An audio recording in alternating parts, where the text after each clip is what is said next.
Hello guys, ഇതൊരു Sunday എടുത്ത video ആണ്. ബട്ട് ഞാൻ പോസ്റ്റ് ചെയ്യണത് ഇന്നാണ്. വേറെ ഒന്നും കൊണ്ടല്ല, ക്ലാസ്സൊക്കെ ഉണ്ടായിരുന്നു. അപ്പോൾ തിരക്കായിരുന്നു ഗൈസ്, എഡിറ്റ് ചെയ്യാനുള്ള ടൈമൊന്നും കിട്ടിയില്ലായിരുന്നു. ഇന്ന് രാവിലെ തന്നെ ഈ യൂണിഫോമൊക്കെ ഇട്ട് പോകുന്നത് സ്കൂളിലോട്ടൊന്നും അല്ല ഗൈസ്. അല്ലെങ്കിൽ ഞായറാഴ്ച സ്കൂളൊന്നും ആരും വെക്കാറില്ല, എന്നാലും പറഞ്ഞതേ ഉള്ളൂ. എനിക്കൊരു NSSൻ്റെ ഒരു പ്രോഗ്രാം ഉണ്ടായിരുന്നു ഗൈസ്. അവിടെയായിരുന്നു പോയിക്കൊണ്ടിരുന്നത്.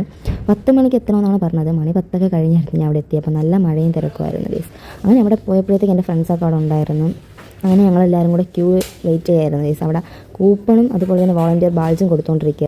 ഇതെന്തോന്ന് പ്രോഗ്രാമാണെന്ന് വെച്ചാൽ ഇത് എൽഡർ അബ്യൂസിനെ പറ്റിയുള്ളൊരു ബോധവൽക്കരണ ക്യാമ്പിൻ്റെ ഉദ്ഘാടനമായിരുന്നു. നമ്മൾ കുറച്ച് നേരം ക്യൂവിലൊക്കെ നിന്നായിരുന്നു ഗൈസ്. ക്യൂവിൽ നിൽക്കുന്നതിൻ്റെ ഇടയിൽ മുനീർ എന്തൊക്കെയോ വലിയ കാര്യത്തിൽ പറയുന്നുണ്ട്.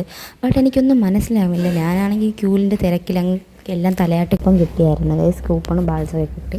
അതിനുശേഷം ഞങ്ങൾക്ക് പോകാനുള്ള സ്ഥലം ടീച്ചർ തപ്പി നടക്കുകയായിരുന്നു. ഏത് സ്ഥലത്താണ് ഞങ്ങൾ നിൽക്കാനില്ലേ എന്നുള്ളത്.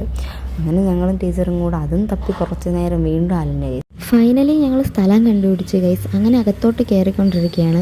അവിടെ സ്റ്റെപ്പാണ് ഗൈസ്, വലിയ സ്റ്റെപ്പുണ്ട്. അപ്പം അവിടെ നിന്ന് വയസ്സായവരാണല്ലോ അവിടെ ഒരുപാട് വരണത്. അപ്പോൾ അവർക്കുള്ള പ്രോഗ്രാമും കൂടെ ആയിരുന്നു ഗൈസ്. അങ്ങനെ അവിടേക്കൊക്കെ ഇറങ്ങാൻ കുറച്ച് ബുദ്ധിമുട്ടായിരുന്നു. അങ്ങനെ ഞങ്ങളൊക്കെ പിടിച്ചിറക്കി കൊടുത്താലേ ഇറങ്ങാൻ പറ്റുള്ളായിരുന്നു. അങ്ങനെ ഉമ്മായൊക്കെ അവിടെ പോയി ഇരുന്നതിന് ശേഷം ഞങ്ങളടുത്ത് വോളണ്ടിയറായിട്ട് നിൽക്കാമെന്ന് പറഞ്ഞായിരുന്നു.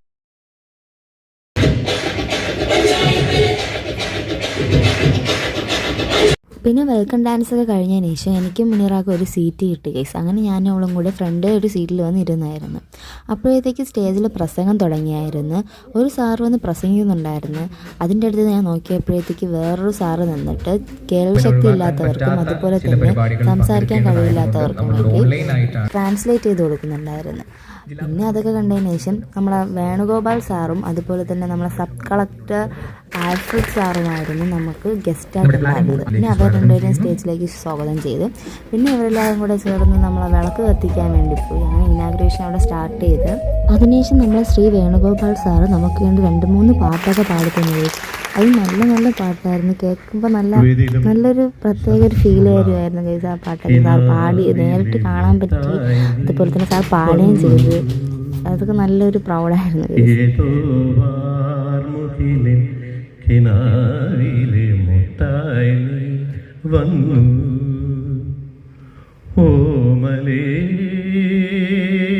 സാറിൻ്റെ പാട്ട് മുഴുവനായി ഞങ്ങൾക്ക് കേൾക്കാനൊന്നും പറ്റിയില്ല. പകുതിയിൽ വെച്ച് തന്നെ ഞങ്ങളെ ഡ്യൂട്ടിക്ക് വിളിച്ചുകൊണ്ട് പോയി. അങ്ങനെ ഞങ്ങൾ അങ്ങോട്ട് പോയി.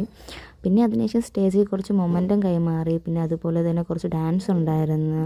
അതൊക്കെ കഴിഞ്ഞതിന് ശേഷം ഞാനും മുനീറായും കൂടെ നേരെ ഫുഡിൻ്റെ കൂപ്പൺ ഞങ്ങൾക്ക് നേരത്തെ തന്നായിരുന്നല്ലോ. അങ്ങനെ അതും കൊണ്ടുപോയി ഫുഡ് വാങ്ങാൻ പോയി ഗൈസ്. അങ്ങനെ അവിടെ നിന്ന് ഞാനും മുനീറായും ഫുഡൊക്കെ വാങ്ങിച്ചുകൊണ്ടിരിക്കുക. നല്ല മഴ പെയ്യുന്നുണ്ടായിരുന്നു കേട്ടോ അവിടെ.